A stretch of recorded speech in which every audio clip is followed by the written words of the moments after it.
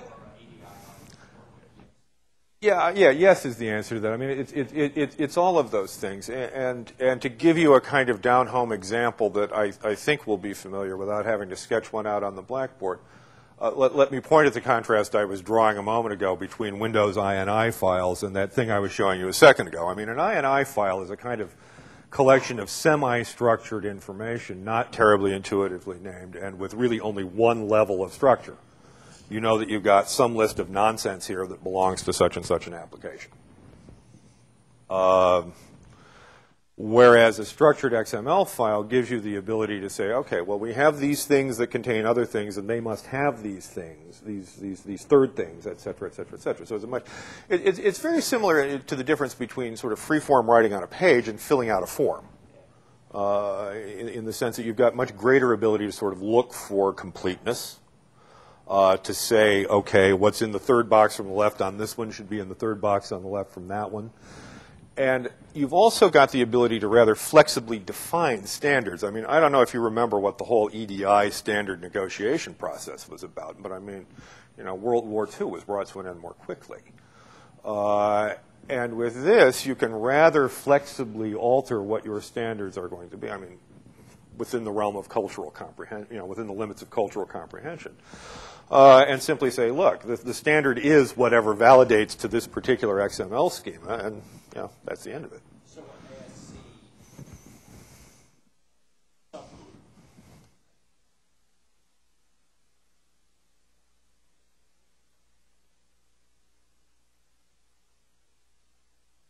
On a piece of Yes, in effect. in this Yes. market, you are going to use XML. Yes. You are going to use XML. You are going to use this tag set structured in this way with these things allowed to appear here, here, and here, essentially. You're right, by the way, that it hasn't yet got much traction with legal stuff, except in a couple of specialized areas. Filing is one of them.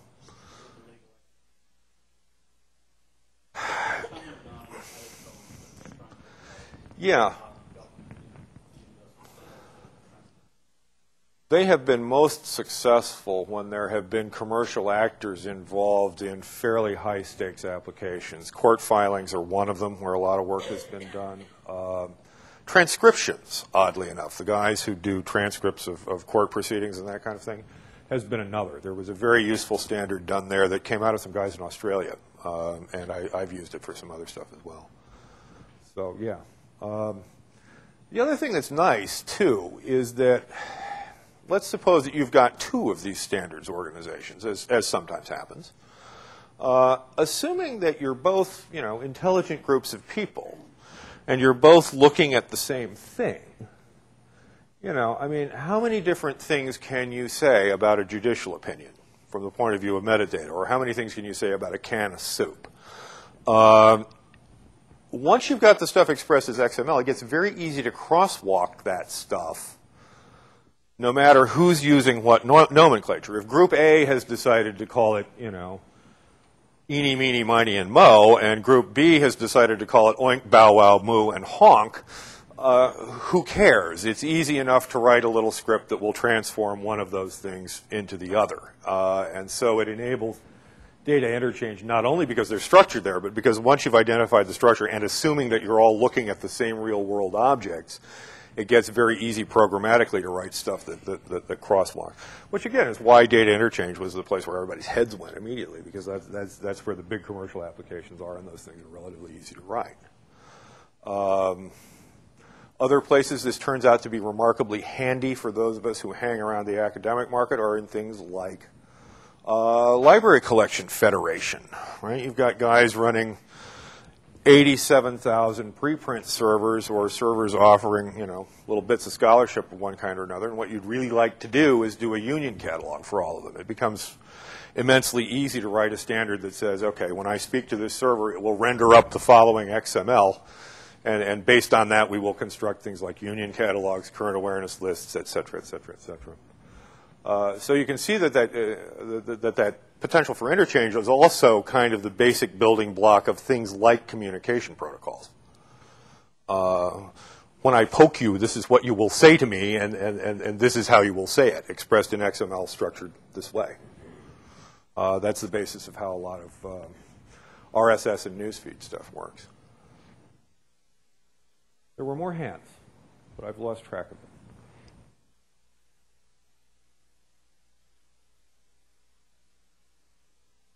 Golly, you're quiet. Yeah, I know. It's right after lunch. Everybody would rather be outside. We all have turkey cold. Oh, yeah? Yeah. So you're all in a tryptophan daze, isn't that thing? Explain how this would help, or how it works in a newsfeed?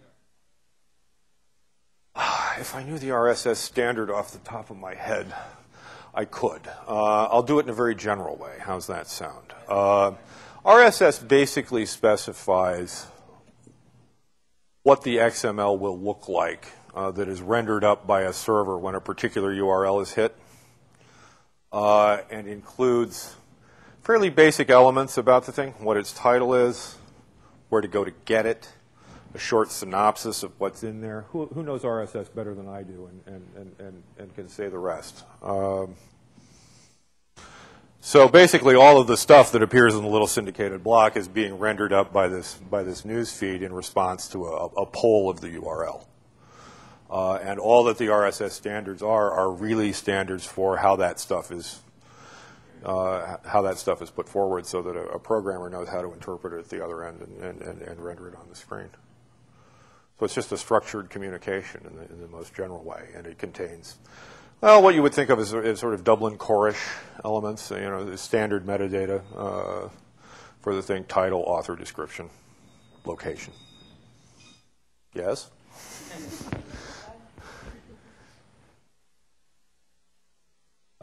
Was that a sufficiently evasive answer? Well, I'm just wondering, how does it know what you want? I mean, how does it know exactly what it is you're looking for on your end, if I understand? The answer is it doesn't. There's some piece of software on your end that is filtering the output of that feed and saying this is what this guy is interested in. I mean, that's sort of done at the client side, I believe, if I'm understanding your. And it's just a nice little end user, just a nice little GUI there that allows me to do this. Yeah, exactly. Okay. And say. I never really see. No, you don't see what's going on in the background. But at the most basic level, somebody's making a phone call that follows a very structured pattern and saying, okay, give me what you got, and then sifting through what it gets and saying he wants this, he doesn't want that, he wants this, he doesn't want that, et cetera, et cetera, et cetera. So that's really being done on the client side. The ones that I've seen that use a little XML on the bottom, and essentially what that does is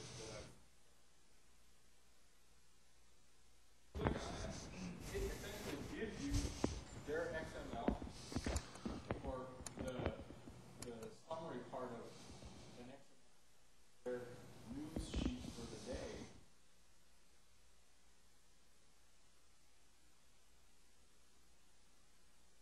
My homepage.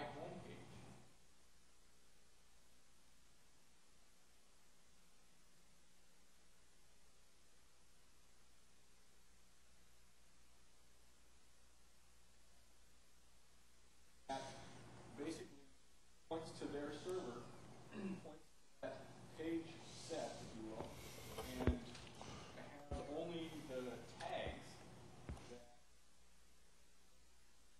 part of the summary, not the whole text. Just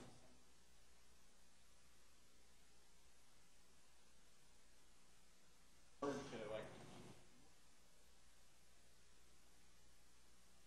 web pages to see all at the same time.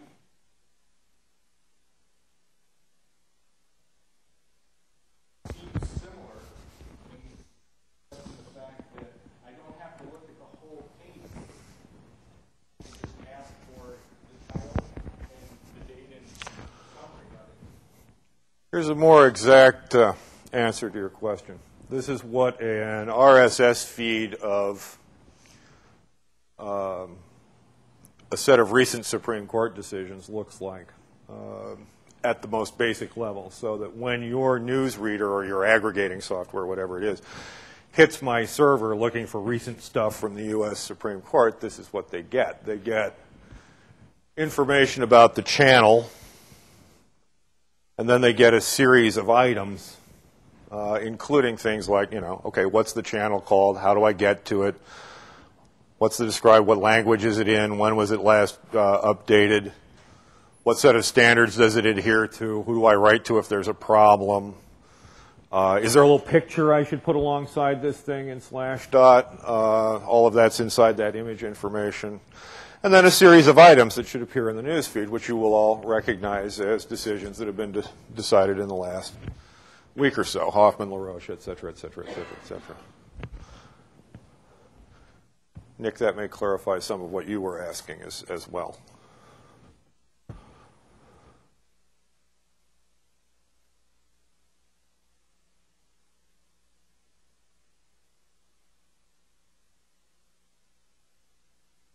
Yes? So let's go back to the kind of confession earlier from those of us who probably shouldn't be here.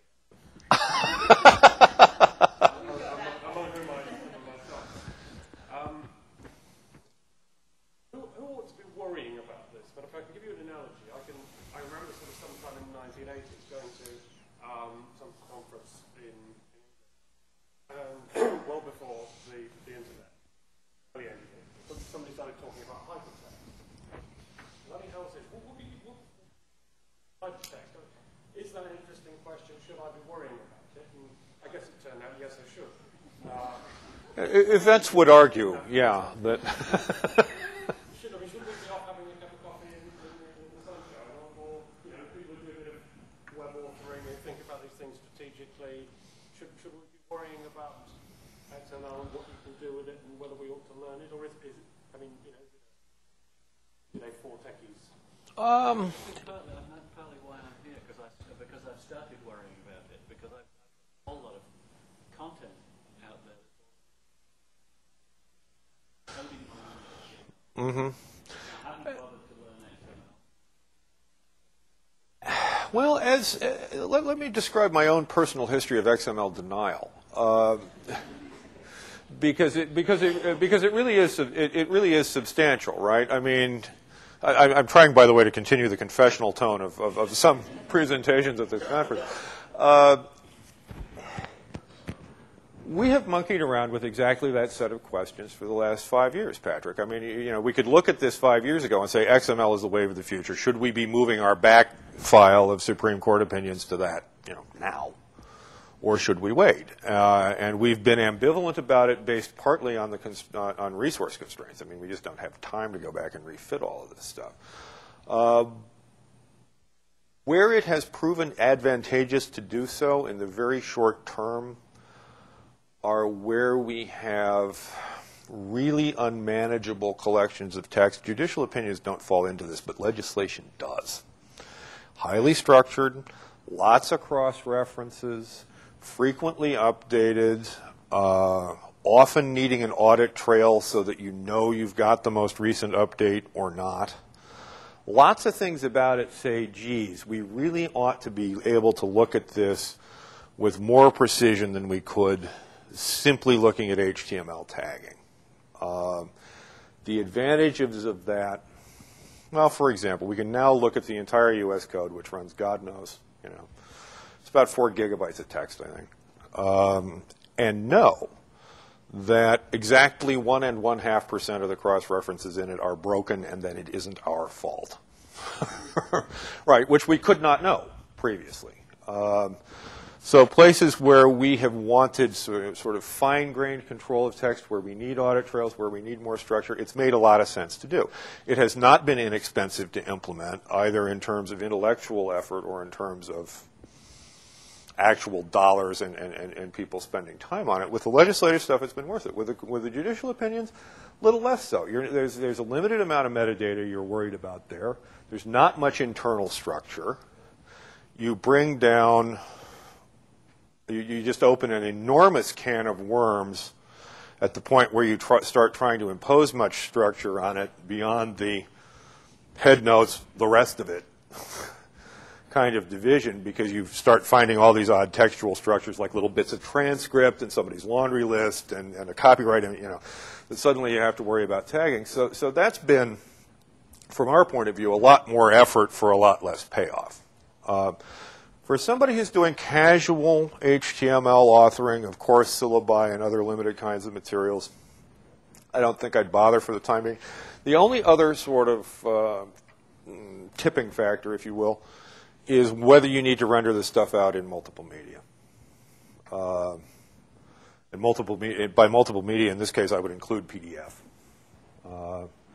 Do I have to be able to get this stuff out on paper in some fairly closely typeset way, as well as offering it online? Is it data that I want to be able to aggregate or crosswalk with other stuff? I mean, those are the big factors. Certainly, I would say it would behoove you to familiarize yourself with it. I suspect that eventually it will edge HTML out in the same way that HTML and the web edged out Gopher, if anybody in this room is that old. But it ain't going to happen next week. There's a lot of HTML out there. Yeah, Nick. Okay. So I think the question that Nick asked, not the one that Patrick asked. Why I'm so interested in.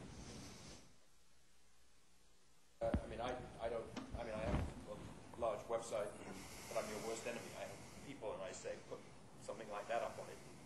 They go good. I'm interested in this from a substantive law.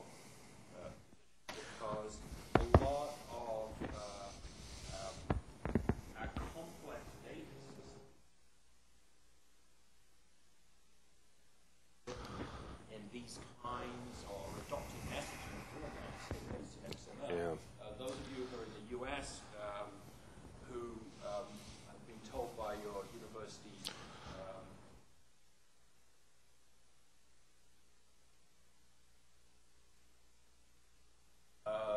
the underlying transaction EDI behavior of HIPAA, to a large extent written in now, as we move into like electronic patient records and things like this. What the lawyer who's dealing with this area has to at least have some partial understanding. Yes, and it becomes even more apparent when you start talking about stuff like digital rights management and exchange of stuff around music servers and presentation of credentials and authorizations and that kind of thing. But let me take a much dumber example and slightly more philosophical, if you will. I mean, as long as we were marking up judicial opinions in HTML that simply seemed to say innocuous things like this is a heading, nobody sort of cared what we were doing, and the courts could approach those things in a kind of value-neutral way that said, we're not really saying anything about the content of this based on how we present it. Now, nobody in their right mind is ever going to stick a pair of XML tags into an opinion that says holding, right? But there are things that one could do with tagging that would be taken or could arguably be taken as interpretive. And I think that's going to be a very scary thing for these guys when they start confronting it. I mean, how do we... These tag sets have some meaning. And once we start imposing those meanings, are we imposing meanings on the writing of the judge that wasn't meant to be there? I suspect there's going to be a lot of argument about that. I know the Supreme Court reporter already kind of walked around it once with SGML questions about 10 years ago. But we will see a full-blown debate sooner or later, I suspect. That was a big issue in legal. Was it? Yeah,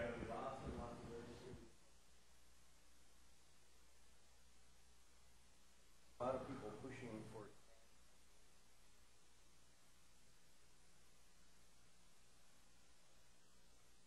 No, I mean, I think there are also good sound information reasons why you don't want to do that, because holdings tend to move around with time.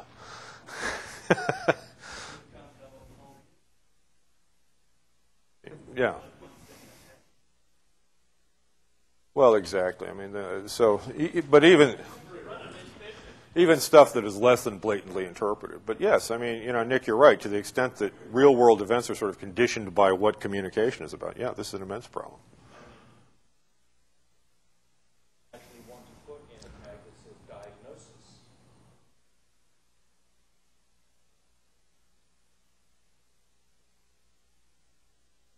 Is that as stupid? It's not that stupid. I mean, well, basically, I'm going to take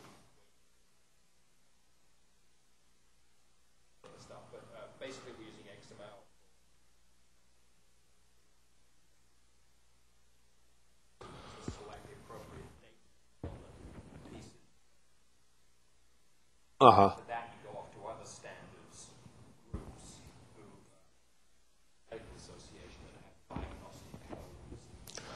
So all of the controlled vocabularies that are being plugged into these things are essentially being controlled by professional associations or whoever it is who does those things.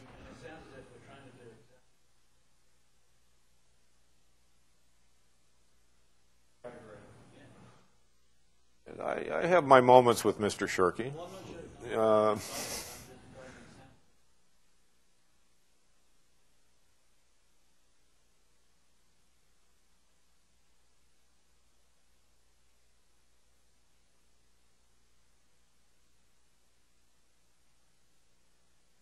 I think it's an effort to organize things, right? And anyone who has been ever been frustrated by the behavior of a search and replace activity inside a word processor has felt that same compulsion to sort of impose order on text. We don't do that well in the U.S. when we do things like drafting legislation. I mean, in places like Japan, when they draft legislation, they use particular words in particular ways at particular times, by God, and that's just how it is. So, you know, is any tendency toward organization bad? I mean, I don't think so, and I don't think Google gives me the ability to, you know, find my socks in the closet. Although they would like to for money. So I'm not sure that you know. I was talking to Shirky afterwards, and I said, well, the question is not ontology. The question is ontology when. You know, if somebody walks up to a system of organization like that and they don't comprehend it and they don't know the field, yeah, they're going to come off with a bloody nose. On the other hand, when you're looking at a list of 400 search results and you want to know which ones belong to, you know, agriculture and which ones belong to tax, it's kind of helpful to be able to discriminate. Anyway, that is far afield. Yeah. Are there XML editors like there are HTML Sure. editors? Well, pretty much the one that everybody uses, and they all complain about the price. You will have your others in the room may have their favorites, but the one that seems to have assumed the aspect of inevitability is one called XML Spy from a company called Altova. That's it in action. You can edit XML, of course, with Notepad or anything else as ASCII text, but it's nice to have a structured editor because if it has a schema or DTD, these structure-defining documents to look at, it will constrain you in what you can do. It will not let you do illegal stuff within that schema, so-called structured editor. I suspect there are probably shareware and freeware and open source things starting to emerge, but I don't really know them. Do you, by any chance? Use a text editor that has color coding for the brackets, just so I can see what my brackets match up and stuff like that. Most text editors. Yeah, have some kind of... The nice thing about XML Spy is that you do have it.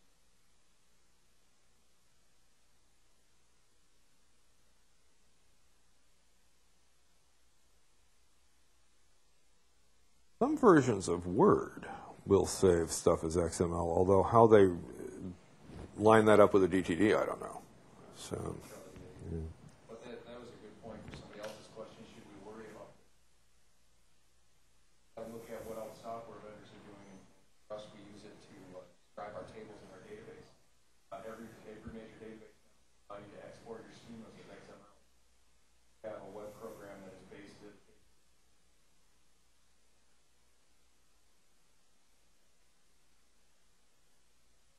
you have Word documents. Now Word will automatically take your document and will export it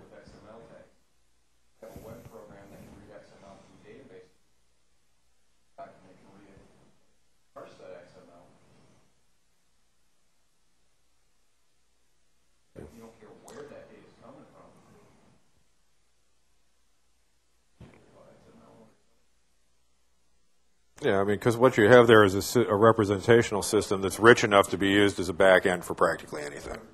Yeah.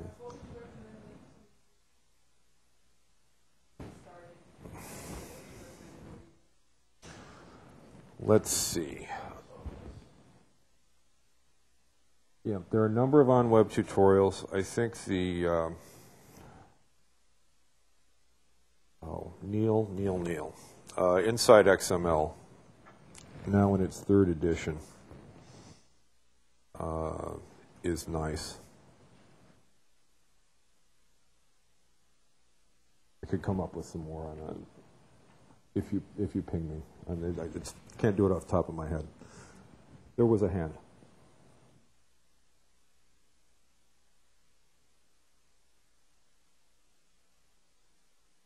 Yes.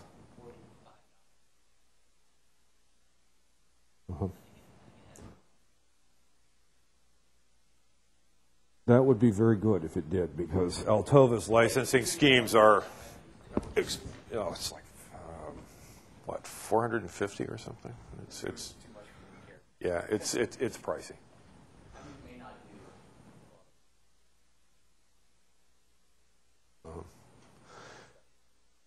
XML Spy is in common enough use that if you're affiliated with a larger university, you might ask your licensed people if they've done something with it already. Lots of library tech services shops in the sciences are using it now, for example. So I wouldn't be too surprised to see that they struck some kind of a deal already. The problem is that a lot of the XML and SPML stuff was really considered to be kind of serious enterprise-level publishing equipment for any number of years, and it's priced accordingly, and it really hasn't sort of broken out in the consumer-level software market yet. That will come.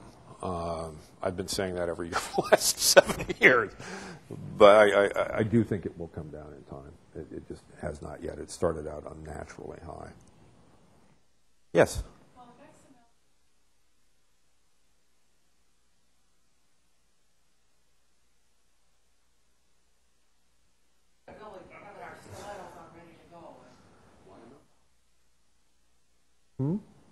YML?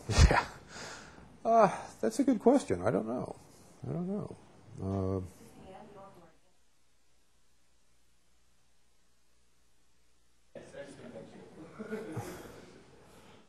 I think the thing that fascinates me the most, although it has that feel about it of something that is just so inherently unpredictable that there's not much you can say, is the whole sort of ubiquitous computing notion, which is not your life as a movie, but the notion that you've got access to information sort of no matter where you are.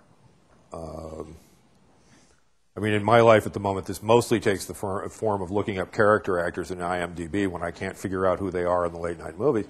But seriously, I mean, that seems to be the place where the most profound cultural effect is going to be. It would be nice, and XML would be the enabler for this, if there was a large third-party market in legal information, which there currently is not. All of this technology puts self-publication well within the reach of courts and legislatures, and at the point where you start being able to discover things in that world, I mean, figure out what court is putting up what and where they put it, things could get quite interesting for the likes of West and Lexis, but I don't look for that to happen anytime soon. John is nodding cynically at the back.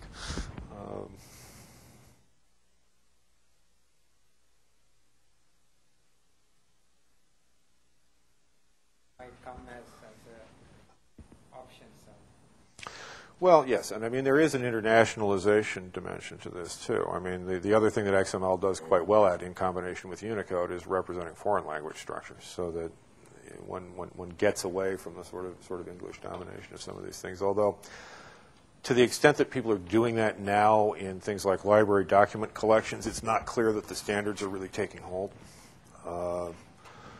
Most places had worked out kind of localized workarounds for ASCII that they are now clinging to desperately. Anyway, okay. Well, we productively used up that time. I hope this was not as dreadful as I made it out to be. But thank you for being so patient.